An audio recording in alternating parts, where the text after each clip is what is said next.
Hello everyone, welcome to my YouTube channel Animaverse X23. I hope guys you all must be fit and fine. Guys, अब तक हमने अपने dander runner की मांगा के chapter 82 तक कंप्लीट कर चुके हैं।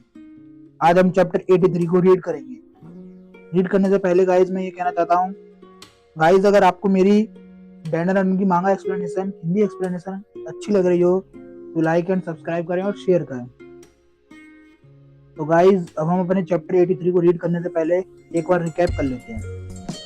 गाइज चैप्टर 82 के लास्ट में वो एलियंस ओकारुन को घायल करने के बाद उसे पकड़कर लेकर जा रहे थे उसके बॉडी के ऊपर एनाटॉमी करने के लिए। जब भी मिस्टर श्रिम्प ने वहां पे अपने धमाकेदार एंट्री से ओकारुन को बचा लिया था, वहीं पर चैप्टर 82 का एंड हो गया था।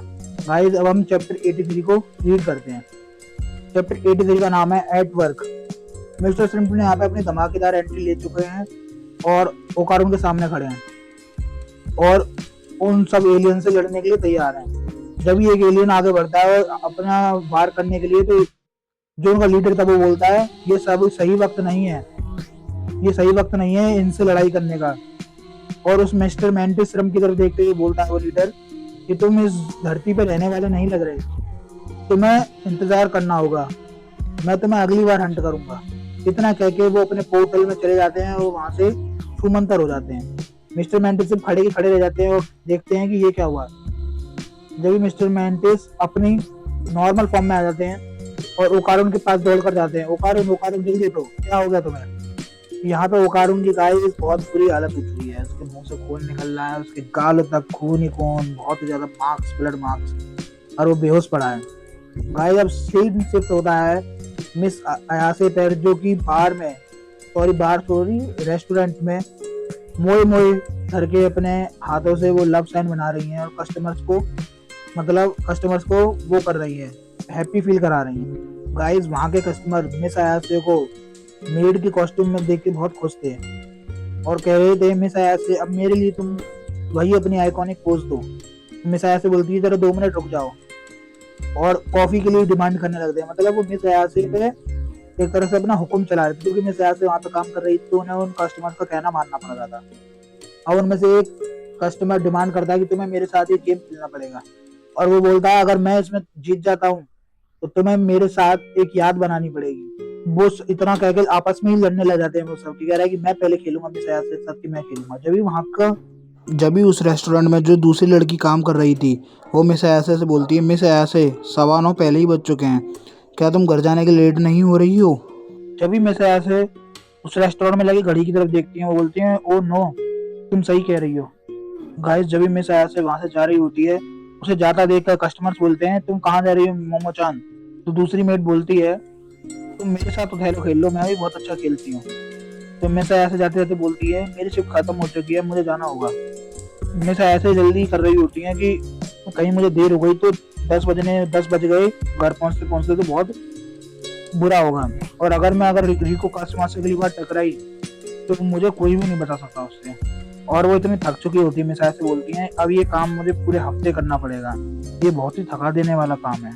जब भी गाइस वो रेस्टोरेंट के बाहर निकलने के उस डोर को ओपन करने की कोशिश करती हैं, उस डोर के लॉक को, मगर वो डोर का लॉक ओपन नहीं हो रहा था। तो जब भी मिस अयासे बोलती हैं एक्सक्यूज मी मिस्टर मोई, क्या आपने बैक रूम मतलब पीछे का दरवाजा बंद कर दिया है। जब भी वो देखिए गाइस वहाँ पे कोई उसके साथ जो लड़की काम कर रही थी वर्कर दूसरी, उसकी जगह पे वही एलियंस दिखाए जाते हैं जो सीजन फर्स्ट में दिखाए जाते हैं गाइस। वही क्रीपी फेस, सब जगह वही क्रीपी फेस, हर कस्टमर में वही क्रीपी फेस। अब तक गाइस वो जितने भी कस्टमर से बात कर रही थी उन सब की जगह पे वही क्रीपी फेस वाले एलियंस दिखाई देने लग जाते हैं। गाइस यहाँ पे जो पूरा का पूरा रेस्टोरेंट क्रीपी एलियंस में तब्दील हो चुका है, वो पूरा का पूरा रेस्टोरेंट आदमियों से भरा, उस वर्कर से भरा, सब मोमो यहाँ से भी टूट पड़ते हैं।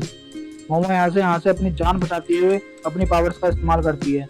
जब भी गाइस उन एलियंस और मिस अयासे के बीच में धुआंधार लड़ाई शुरू हो जाती है। वो एलियंस अपनी पावर का इस्तेमाल करके मिस अयासे पे एक के बाद एक अटैक करने लगते हैं और मिस अयासे अपनी पावर्स का इस्तेमाल करने लगती है।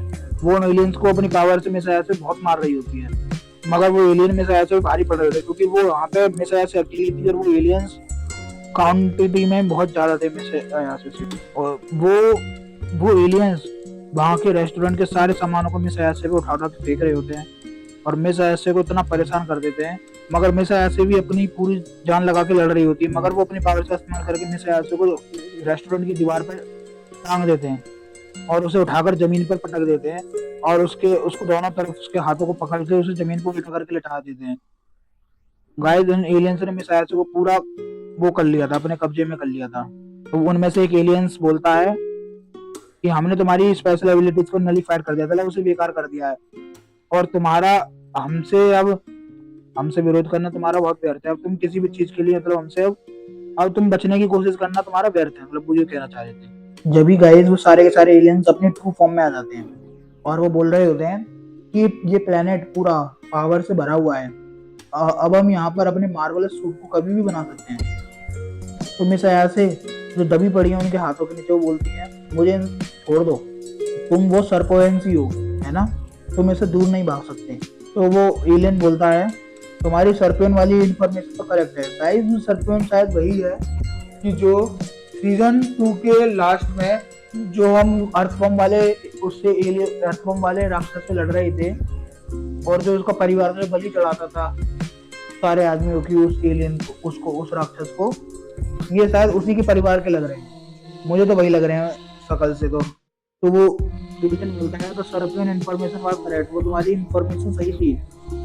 जब भी वो एलियन मन में सोचते हुए बोलता है इस लड़की की पावर तो बहुत आउटस्टैंडिंग है, हमें इसे कोई ढंग से चेक भी नहीं कर पा रहे, इसमें इतनी ताकत है। जब वो एलियन बताते हुए बोलता है तुम्हें इन सब चीज़ों के लिए वामोला को थैंक्स बोलना चाहिए।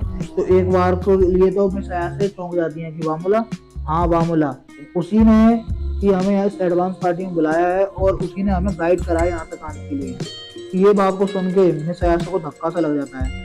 उन्हें वही ग्रेनी के टर्बो ग्रेनी वही वर्ड्स याद आते हैं कि टर्बो ग्रेनी कह रही थी कि इसके बारे में कुछ तो ऐसे नहीं है, ये सारे काम आदमियों के तो नहीं लगते, इंसानों के तो नहीं लगते। तो मैं शायद से बोलती है नहीं ये नहीं हो सकता। जब भी वो एलियंस अपने हाथ में ड्रिल मशीन चाकू पता नहीं क्या क्या काटने की आ रही मशीन सब लेके खड़े होते हैं, बोलते हैं ये सर्पो द्वारा, जो सर्पो कोई प्रजाति इनकी स्पीसीज है उसको बोलते हैं सर्पो सर्पोएंस, ये सर्पो द्वारा क्रिएट करे गए थे तुम्हारी नस्लों को काटने के लिए। जब भी गाइस मिसाया से तो यहाँ पर अपनी पूरी होप हो चुकी हैं और वो लेटी हुई है मिसाया से।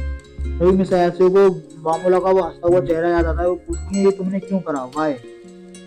जब भी गाइस यहाँ पे अचानक से क्या होता है, वो सारे सर्पो स्पीसीज के जितने भी लोग थे, वो एलियन थे कि सर्पो स्पीसीज के जो लोग थे वो अचानक से हवा में उड़ जाते हैं एकदम से, मतलब उनके ऐसा लगता है जैसे उनको किसी ने अपनी पावर से उठाकर फेंक दिया है और सब इधर से उधर दीवारों पे चिपक जाते हैं, इतनी बुरी तरीके से कोई इन्हें अपनी पावर से हटा देता है।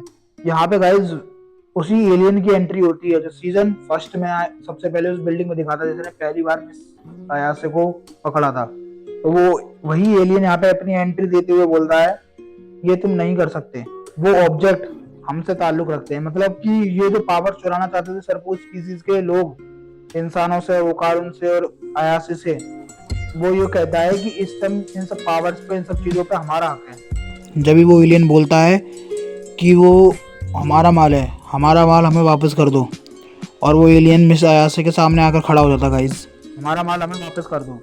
गाइज यहीं पे चैप्टर 83 का एंड हो जाता है। आई होप गाइज आपको अच्छा लगा हो तो like and subscribe and share, आने वाली वीडियोस के लिए शेयर करके सब्सक्राइब करके ऑल नोटिफिकेशन पे क्लिक कर दें। Thank you guys.